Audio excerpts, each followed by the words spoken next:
யாரு மேல யாரு கீழே அப்படின்ற பாகுபாடெல்லாம் எப்போ நம்ம பார்க்க போறதே இல்லை.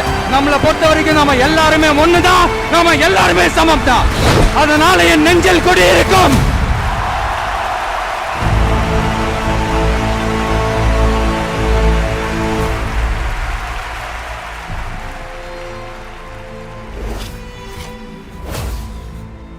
ஒரு மனிதரை சுற்றி எத்தனை எத்தனை கேள்விகள், அத்தனை கேள்விகளுக்குமான பதில் இந்த ஆவணப்படம். சரித்திரத்தில் உண்மைகள் இருக்கும். இது முழுக்க முழுக்க ஒரு உண்மை சரித்திரம். தற்கால தமிழ்நாட்டின் ஒரு மாபெரும் அரசியல் எழுச்சியின் கதை.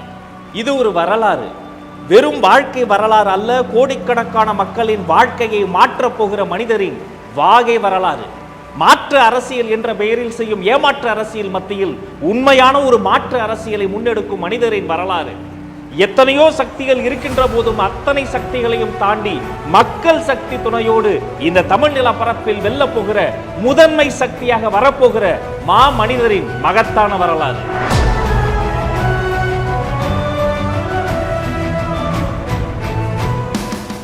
தளபதியின் பயணம் இன்று நேற்று தொடங்கியது கிடையாதுங்க. அவருடைய வாழ்க்கை என்பதே தனி வரலாறு. அத்தனை சுலபத்தில் ஒரு ரசிகர் மன்றத்தை யாராலும் தொடங்க முடியாது. இந்த மண்ணுக்கும் மக்களுக்கும் யாராவது சேவை செய்தால்தான் இளைய தளபதி விஜய் ரசிகர் மன்றம் என்ற போர்டையே வைக்க முடியும் என்பது எழுதப்படாத விதி. அன்னதானம், இரத்த தானம், இலவச நோட்டு புத்தகம் தருவதுன்னு போட்டி போட்டு சேவைகள் செய்தவர்கள் தளபதியின் ரசிகர்கள். 90களின் பிற்பகுதியில் ரசிகர் மன்றங்கள் தொடங்கி ரசிகர் மன்றங்களை நற்பணி மன்றங்களாக மாற்றி நற்பணி மன்றங்களை நற்பணி இயக்கமாக மாற்றி காட்டிய மாஸ்டரின் பெயர்தான் தளபதி. எல்லோரும் பிறந்த நாள் அன்று கோயிலுக்கு போவார்கள். தளபதியோ மருத்துவமனைக்கு போய்விடுவார். சென்னை அரசு மருத்துவமனையில் ஒவ்வொரு வருஷமும் அவர் பிறந்த நாள் அன்று பிறக்கின்ற குழந்தைகளுக்கு தங்க மோதிரத்தை பரிசாக தருவார் தளபதி. தலைநகரத்தில் தளபதி தருவார். தமிழ்நாடு முழுக்க அவரது ரசிகர்கள் தருவார்கள். அந்த தங்கம் அந்த குழந்தையின் வீட்டில் அப்படியே தங்கும். அதனால்தான் அது தங்கம். மன்றத்தின் சார்பில் பல ஊர்களில் இலவச மருத்துவ முகாம்கள் நடத்தினார்கள். சாதி, மதம், இனம் என யாரையும் பிரித்து பார்க்காத தளபதியின் ரசிகர்கள் இரத்த தானத்தை கொடுத்து கொண்டே இருந்தார்கள். தென்னிந்தியா முழுக்க யாருக்கு எப்போது எங்கு ரத்தம் தேவைப்பட்டாலும் உடனே அவர்கள் அலைபேசியில் அழைக்கும் இடமாக தளபதியின் ரசிகர் மன்றங்கள் தான் இருந்தன. ஒன்றை இரண்டாக்கும் கத்திரிக்கோலை எல்லோரும் தள்ளி வைப்பார்கள். இரண்டை ஒன்றாக்கும் ஊசியை நெஞ்சுக்கு பக்கத்தில் குத்தி வைப்பார்கள். அப்படி எல்லோரையும் ஒன்றாக்கிய தளபதி எத்தனையோ ஏழைகளுக்கு இலவசமாக தேயிலை மிஷன்களை வாங்கி கொடுத்தார். சுனாமி, குஜராத் பூகம்பம் போன்ற பேரிடர் காலங்களில் உதவிக்கரம் நீட்டினார் தளபதி. அதோடு உண்டியலை ஏந்தி தெரு தெருவாக அலைந்தார் தளபதி. அதை பார்த்து லட்சக்கணக்கான ரசிகர்களும் களத்தில் இறங்கினார்கள். களத்தில் இறங்கி உதவி செய்வது தளபதியின் டிஎன்ஏவிலேயே இருக்கிறது. 2004ஆம் ஆண்டு கும்பகோண தீ விபத்தில் பிஞ்சு குழந்தைகள் கருகி போயின. மடியில் வைத்து மகிழ்ந்த குருத்துகளை இழந்து விட்டோமே என்று தவித்து போனார் தளபதி. இனி இப்படி ஒரு விபத்து நிகழ்ந்துவிடக்கூடாது. எதில் வேண்டுமானால் விளையாடுங்கள், குழந்தைகளின் பாதுகாப்பு விஷயத்தில் விளையாடாதீர்கள். இது ஒரு எழுகை மணி என்று காத்திரமான எழுத்துகளால் ஆத்திரமான அறிக்கையை வெளியிட்டார் தளபதி.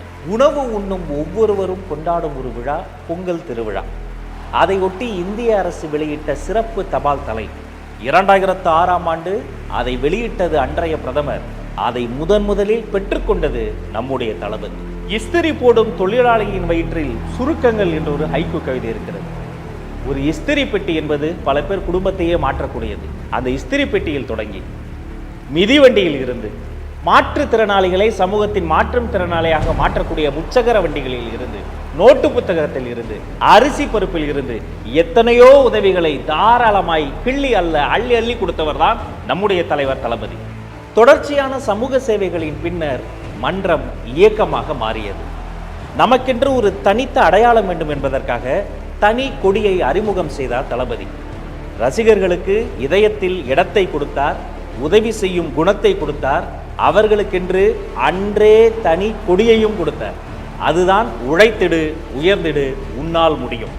அருப்புக்கோட்டை, ஈரோடு, பொள்ளாச்சி, கிருஷ்ணகிரி, வேலூர், தஞ்சாவூர், மதுரை, திருச்சி, பாண்டி, புதுக்கோட்டை, தமிழகத்தின் பல ஊர்களுக்கும் நேரில் வந்து நலத்திட்ட உதவிகளையும் செய்தார்.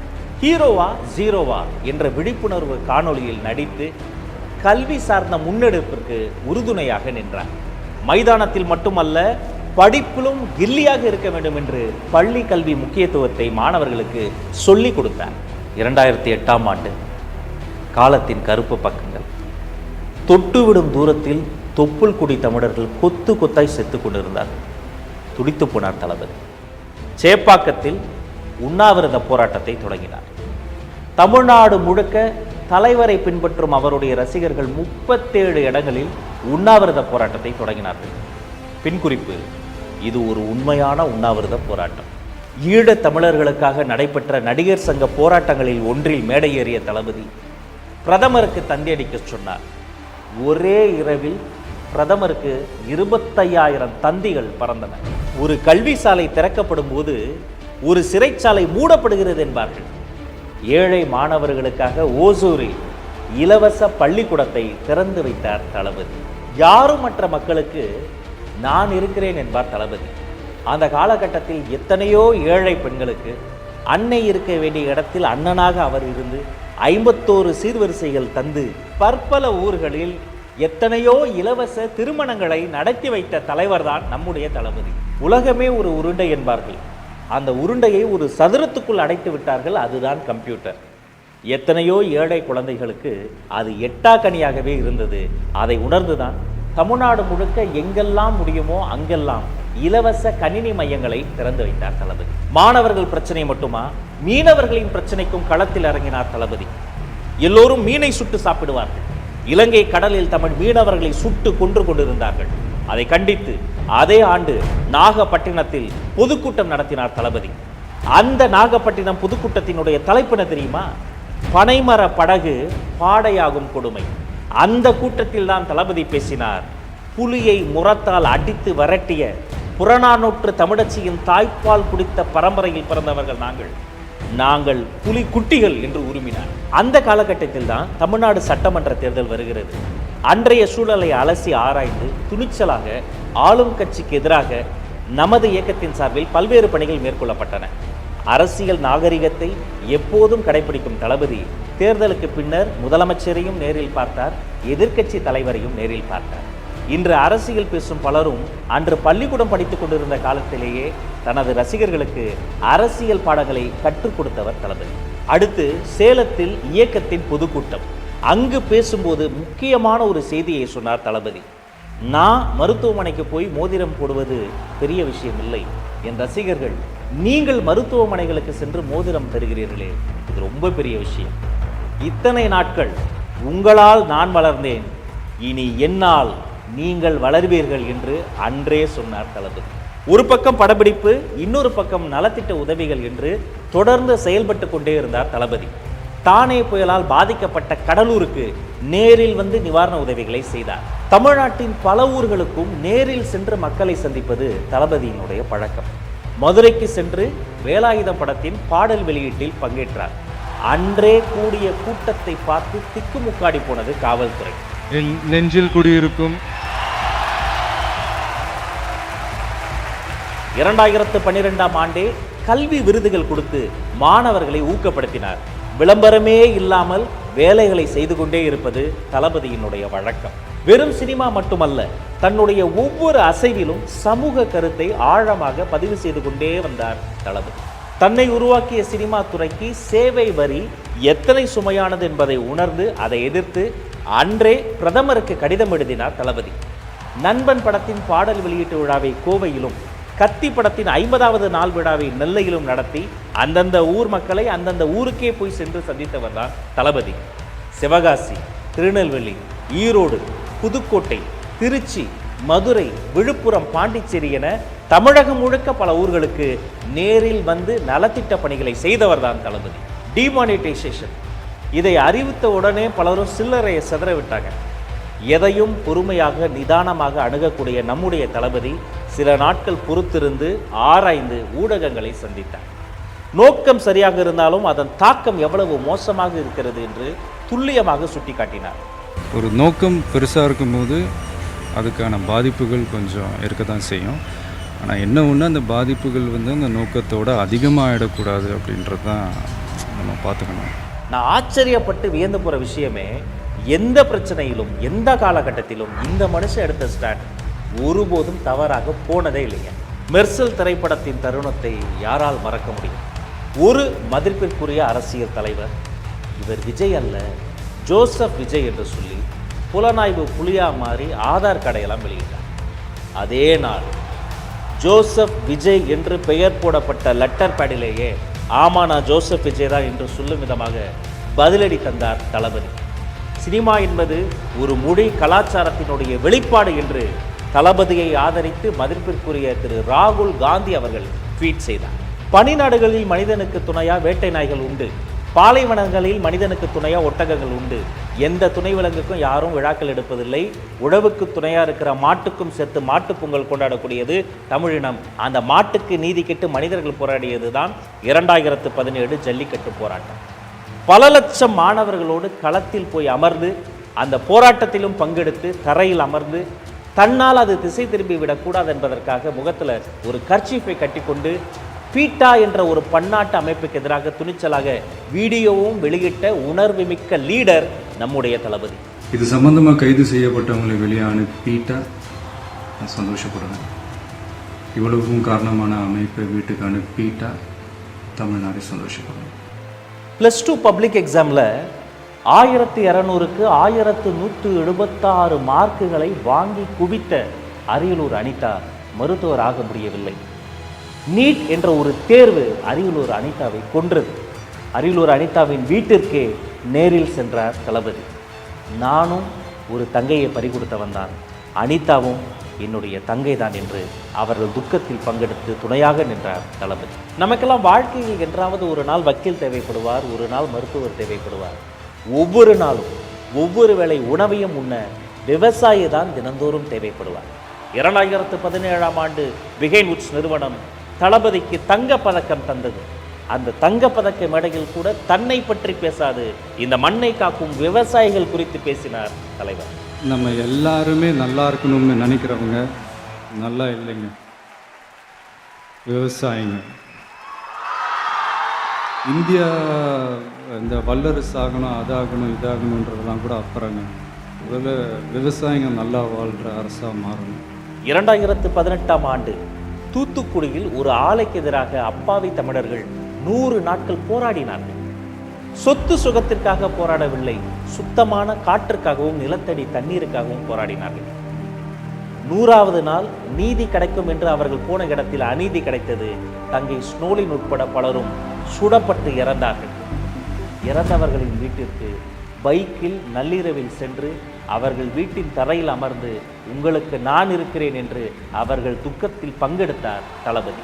கஜா புயல் வந்து இந்த மண்ணின் மக்கள் பாதிக்கப்பட்ட போது மன்ற பொறுப்பாளர்களுக்கு நேரடியாக நிதி கொடுத்து நேரடியாக அந்த மக்களுக்கு போய் உதவி செய்ய சொன்னவர் தான் தளபதி. கடவுள் வாழ்வது எங்கே? சக மனிதன் மீது நாம் காட்டக்கூடிய கருணையில் வாழ்கிறார். 2019ஆம் ஆண்டு சர்க்கார் பட பாடல் வெளியீட்டு விழா. அந்த மேடையில் தளபதி பேசியது தலைப்பு செய்தியாய் மாறியது. முதலமைச்சரானா நீங்க என்ன பண்ணுவீங்க? நிஜத்துல முதலமைச்சரானா முதலமைச்சரா நடிக்க மாட்டேன். டிஜிட்டல் பேனர் சரிந்து விழுந்து சுபஸ்ரீ என்ற மாணவி அகால மரணம் அடைந்தார். பிகில் திரைப்படத்தின் பாடல் வெளியீட்டு விழாவில் இதை சுட்டிக்காட்டி பேசி கவனக்குறைவாக இருக்கக்கூடாது என்பதை துணிச்சலாக பேசி தன்னுடைய படவிழா மேடைகளை கூட சமூக பிரச்சனைகளின் மீது வெளிச்சம் வீசும் சமூக மேடைகளாக மாற்றி காட்டியவர் தான் தளபதி. சுபஸ்ரீயோட அந்த இழப்பு இல்லை, இந்த நேரத்தில் அவங்களுடைய பேரண்ட்ஸுக்கும் அவங்களுடைய ஃபேமிலிக்கும் என்னுடைய ஆறுதலையும் வருத்தத்தையும் தெரிவிச்சுக்கிறேன். அடுத்த ஆண்டு நெய்வேலியில் முறைப்படி அனுமதி வாங்கி படப்பிடிப்பு நடந்து கொண்டிருக்கிறது. அந்த படப்பிடிப்பை நிறுத்த வேண்டுமென 10 பேர் சேர்ந்து எதிர்ப்பு தெரிவித்து போராடினார்கள். தளபதியை எதிர்த்து 10 பேர் வந்தால் ஆதரித்து எத்தனை பேர் வருவார்கள்னு தெரியும்ல.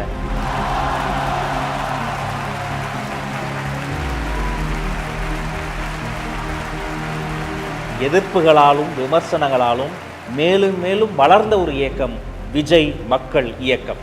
அடுத்து கொடிய கொரோனா பேரிடர் காலம் வந்தது. 1,30,00,000 ரூபாயை நன்கொடையாக வாரி வழங்கினார் தளபதி.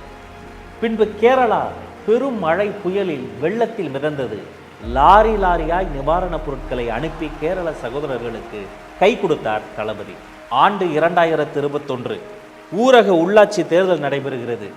தளபதி வரல பேசல, அவருடைய திருமுகத்தை ஒரு A4 ஷீட்டில் பிரிண்ட் அவுட் எடுத்து அதை காட்டி நமது தோழர்கள் சுயேட்சையாக போட்டியிட்டார்கள். 127 இடங்களில் வெற்றி வாகை சூடினார்கள். அந்த வெற்றியாளர்கள் புகைப்படம் எடுக்கிற போது கூட வென்ற அவர்களை நடுவில் உட்கார வச்சுட்டு ஓரமாக போய் அமர்ந்த உத்தமர் நம்முடைய தளபதி. அதன் பின்னர் தான் சட்டமன்ற தேர்தல் வந்தது. வாக்களிக்க சைக்கிளில் போனார் தளபதி. ஒரு சைக்கிள் பயணம் இந்தியாவின் தலைப்பு செய்தியாய் மாறியது. ஒவ்வொரு கட்சியும் அவருடைய பெயரை சொல்லி தங்களுக்கு விளம்பரம் தேடிக்கொண்டார்கள். ஆனால் விளம்பரத்தில் அல்ல, களத்தில் கவனம் செலுத்தினார் தளபதி. தன்னை நம்பிய ரசிகர்களை ஒவ்வொரு காலகட்டத்திலும் சரியாக முறையாக அரசியல்படுத்திக் கொண்டே வந்தார். அதை கவனிக்க தவறியது அடுத்தவர்களின் அறியாமை. ஒரு தவறு நடந்த பிறகு தண்டனை தருபவர் அல்ல தலைவர், தவறே நடக்காமல் தடுப்பவர் தான் நல்ல தலைவர். புதுக்கோட்டையிலும் பெரம்பலூரிலும் துப்பாக்கி சூடு பயிற்சி தளத்தில் நடந்த விபத்தை சுட்டிக்காட்டி அதுபோல் இனிமேல் நடக்காமல் தடுக்க வேண்டும் என்றார் தளபதி. புதுக்கோட்டை மாவட்டத்தில் பசுமலைப்பட்டி அப்படின்ற ஒரு இடத்துல புகழேந்தின ஒரு பையன், ஒரு 11 years இருக்கும். அந்த துப்பாக்கி சுடும் அந்த பயிற்சி தளங்கள் இருக்குல்ல, அதில் ஒன் ஆஃப் த ஒரு ட்ரைனிங் செஷனில் அந்த குண்டு வந்து தவறாக அந்த பையன் மேலே பட்டு அந்த பையன் வந்து இறந்து போயிட்டாப்புல. அதுக்கப்புறம் அந்த பயிற்சி தளத்தை மூடிட்டாங்க. அந்த பையனோட ஃபேமிலிக்கு நிவாரணம்லாம் கொடுத்தாங்க. அதில் உண்மையிலே பாராட்டுக்குரிய ஒரு விஷயம்தான். அதுக்கப்புறம் கூட பெரம்பலூர் சைடில் கூட அதே மாதிரி ஒரு இன்சிடென்ட் கூட நடந்தது. பட் நல்லவேளை அங்கே உயிர் சேதம் எதுவும் நடக்கல. சொல்கிறேன், இந்த மாதிரி விஷயத்துக்குலாம் அதுக்கான காரணங்கள் என்னென்னு கண்டுபிடிச்சிட்டு அது கொஞ்சம் முன்கூட்டி ஏதாவது மாற்றி பண்ணால் நல்லாயிருக்கும். இலவச சட்ட ஆலோசனை மையம், ரொட்டிப்பால் முட்டை திட்டம், குருதியகம், விடியகம், பயிலகம், நூலகம், விலையில்லா விருந்தகம், விலையில்லா வீடு கட்டித்தரும் திட்டம், இப்படி ஒரு அரசாங்கம் செய்ய வேண்டிய வேலைகளை ஒரு தனி மனிதர் சத்தம் இல்லாமல் செய்து கொண்டே இருக்கிறார். அவர்தான் தளபதி.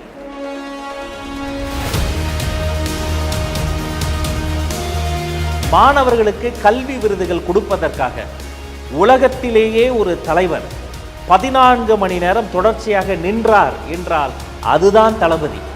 குழந்தைகளோடு குழந்தையாகவே மாறிப்போனார் தளபதி.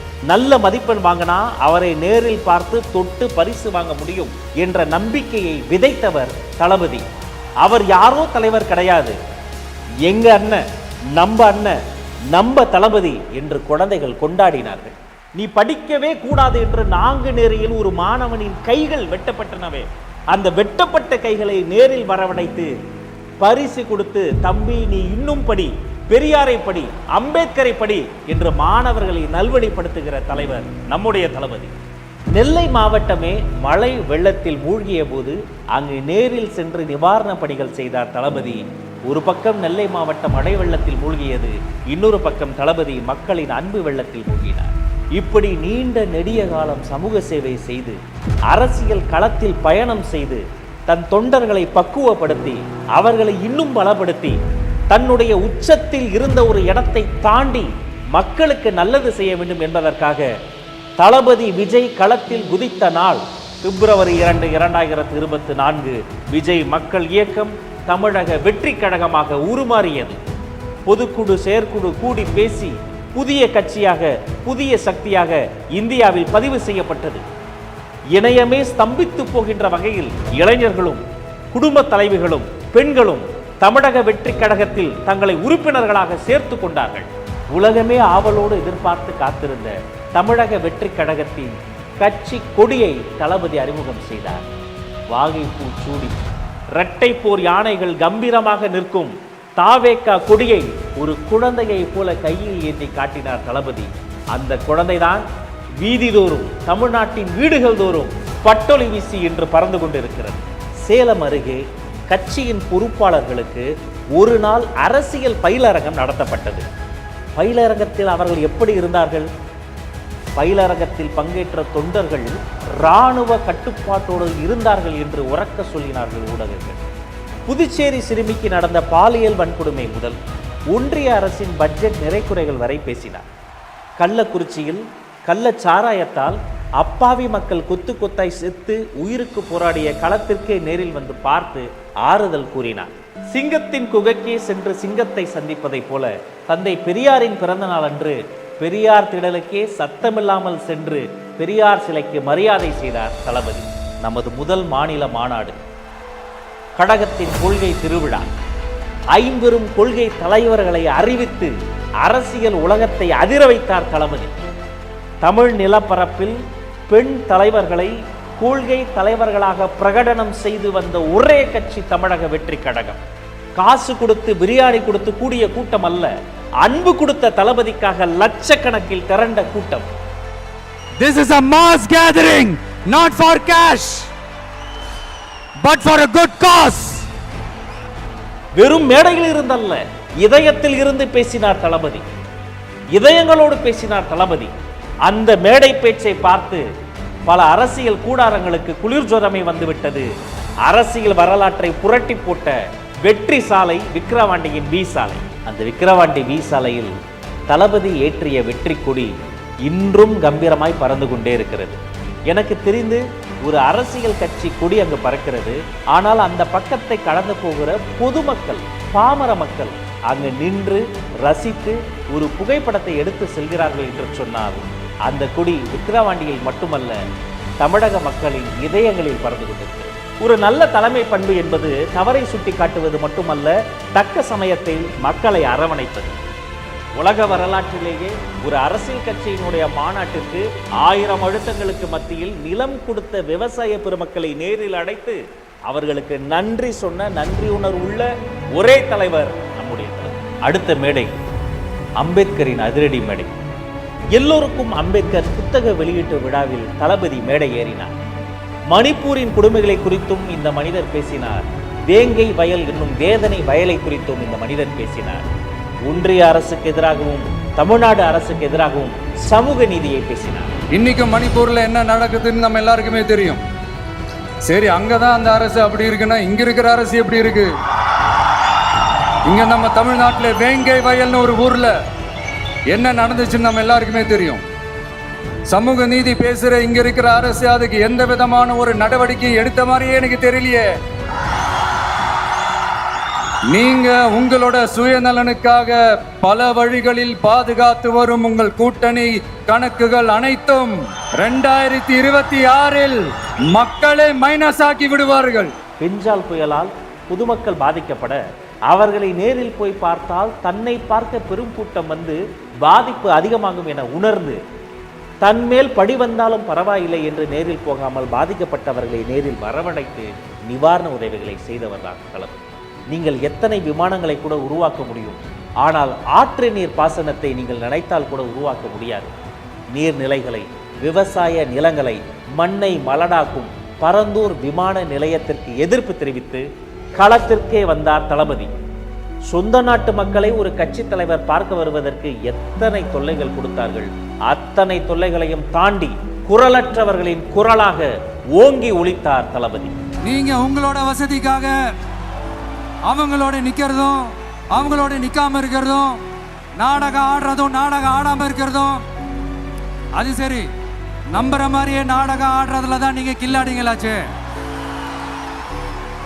இந்த பிரச்சனையில நான் உங்களோட உறுதியா நிற்பேன். அண்ணா பல்கலைக்கழக மாணவிக்கு நடந்த கொடுமை கொடூரமானது. படிக்க வரும் பெண்களுக்கு பயம் வந்தது. அச்சம் வேண்டாம், அண்ணன் நான் இருக்கிறேன் என்று தமிழ்நாட்டின் சிங்க பெண்களுக்கு தன் கைப்பட கடிதம் எழுதினார் தளபதி. தமிழக வெற்றி கழகத்தின் மகளிர் அணி தோழர்கள் தமிழகம் முழுவதும் அந்த கடிதத்தை கொடுத்தார்கள். கொடுக்க கூடாது என்று பயமுறுத்தினார்கள், அச்சமூட்டினார்கள், கொடுத்தவர்களை கைது செய்தார்கள். மனிதாபிமானம் இல்லாமல் அடைத்து வைக்கப்பட்ட நமது மகளிர் அணி தோழர்களுக்காக தானும் முன்வந்து கைதாகி அவர்களோடு நின்றார் பொதுச் செயலாளர் அண்ணன் ஆனந்த். தமிழகமே பரபரப்பானது. நமது படைபலத்தை நன்கு உணர்ந்தவர்கள் அன்றே அனைவரையும் விடுதலை செய்தார்கள். சீர்குலைந்துள்ள சட்டம் ஒழுங்கு, பெண்களினுடைய பாதுகாப்பை அனைத்து இடத்திலும் உறுதி செய்வது, தரப்படாமல் இருக்கிற தமிழ்நாட்டிற்கு தேவைப்படுகிற புயல் நிவாரணத்தை முழுமையாக தருவது உள்ளிட்ட கோரிக்கைகளை வலியுறுத்தி கவர்னர் மாளிகைக்கே சென்று மனு கொடுத்தார் நம்முடைய தலைவர். தளபதி அவர்கள் இந்தியாவின் அனைத்து முக்கிய தலைவர்களையும் நேரில் சந்தித்தவர். அன்றைய பிரதமர் மன்மோகன் சிங்கையும் சந்தித்தவர், இன்றைய பிரதமர் நரேந்திர மோடி அவர்களையும் சந்தித்தவர். எதிர்க்கட்சி தலைவர் ராகுல் காந்தியை சந்தித்து நட்பு பாராட்டியவர். தென்னிந்தியாவின் முக்கிய முதலமைச்சர்கள், எதிர்க்கட்சி தலைவர்கள், அனைத்து கட்சி தலைவர்களையும் நேரில் பார்த்து நட்பு பாராட்டிய அரசியல் நாகரிகத்தின் உச்சம் தலைவர் தளபதி. ஜனநாயக முறையில் எங்களை நம்பி பதவிகளை அல்ல பொறுப்புகளை கொடுத்தார் எங்கள் ஜனநாயகன். மன்ற நிர்வாகி, மருத்துவர், மாற்றுத்திறனாளி, ஆட்டோ ஓட்டுநர் என அனைவரும் மாவட்ட செயலாளராக இருக்கக்கூடிய ஒரே கட்சி தமிழக வெற்றி கழகம். இது ஓராண்டின் நிறைவல்ல, இன்னும் வரப்போகும் 100 ஆண்டு வரலாற்றின் தொடக்கம். நேற்று வந்தவர் அல்ல, காலம் காலமாய் களப்பணி செய்தவரின் வாழ்க்கை. ஊர் ஊராய் அலைந்து மக்கள் நல பணிகளை செய்தவரின் உண்மையான வரலாறு. குரலற்றவர்களின் குரலாக ஒலித்தவரின் கொள்கை கூட்டம். கோடிக்கணக்கான மக்களுக்கு நன்மை செய்தவருக்காக கோடிக்கணக்கில் தொண்டர்கள் திரண்டிருக்கும் கொள்கை குடும்பம். இது வெறும் ஆவணப்படம் அல்ல, சத்தமில்லாமல் சாதனைகள் செய்த தளபதி விஜய் என்னும் சரித்திரம்.